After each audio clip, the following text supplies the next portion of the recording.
अगर आपके बच्चों को भी एचपीवी वैक्सीन मैंडेटरी बताकर दी जा रही है तो सावधान हो जाइए। क्या आप जानते हैं 2009 में अमेरिका की एक ऑर्गेनाइजेशन पीएटीएच ने भारत की 24,777 लड़कियों पर एचपीवी वैक्सीन का टेस्ट किया था, जिसमें से 7 लड़कियों ने अपनी जान गंवा दी। और इससे भी दुर्भाग्यपूर्ण यह है कि उन लड़कियों से इस ट्रायल के लिए प्रॉपर कंसेंट मतलब सहमति तक नहीं ली गई थी। जब भारतीय पार्लियामेंट को यह पता चला तो उन ट्रायल्स को तुरंत रोक दिया गया, क्योंकि वो फंड किए गए थे बिल गेट्स द्वारा। बिल गेट के रिसेंट एप्स्टीन फाइल रिवीलेशन से यह पता चला है कि उन्होंने भारत को रेड लैब्स भी कहा है, मतलब वो जगह जहां के लोगों को चूहों की तरह टेस्टिंग के लिए इस्तेमाल किया जा सके।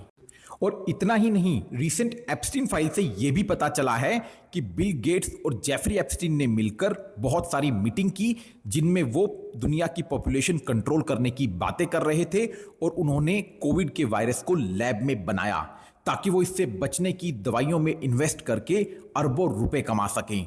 और ऐसा ही हुआ भी, क्योंकि बिल गेट्स ने उस कंपनी में बहुत बड़ा इन्वेस्टमेंट किया था जिसने कोविड से बचने की दवाइयां बनाई। तो इस पॉसिबिलिटी से इनकार नहीं किया जा सकता कि कल को एचपीवी के बहाने बिल गेट्स भारत के बच्चों में नया वायरस फैला रहे हों, जिससे बचने की दवाई को बेचकर फिर से बिल गेट्स अरबों रुपए कमाने की सोच रहे हों। सर्विकल कैंसर एक यूनिक तरह का कैंसर है जो नॉर्मली विमेन्स में पाया जाता है। भारत में हर साल 73,000 विमेन सर्विकल कैंसर के कारण अपनी जान गंवा देती हैं। लेकिन सबसे हैरानी का सवाल यहां पर यह है कि बिल गेट्स जैसा इंसान भारत में एचपीवी वैक्सीन के लिए 2200 करोड़ रुपए इन्वेस्ट कर रहा है, वो भी ऐसे देश में जिसका health care budget 1 lakh crore से भी ज्यादा है। एक बहुत बड़ी पॉपुलेशन को बिल गेट्स जैसे इंसान के हाथों रिस्क क्यों कर रहे हैं? तो दोस्तों, कोई बड़ी बात नहीं है कि थोड़े दिनों में हमें यह सुनने को मिले कि भारत के बच्चों में एक नया वायरस फैल रहा है जो जानलेवा है।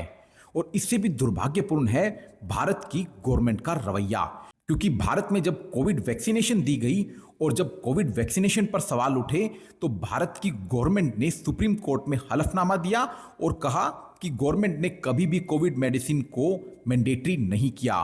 वो अलग बात है कि गवर्नमेंट ने वॉशरूम जाने तक के लिए कोविड सर्टिफिकेट को मैंडेटरी कर दिया था।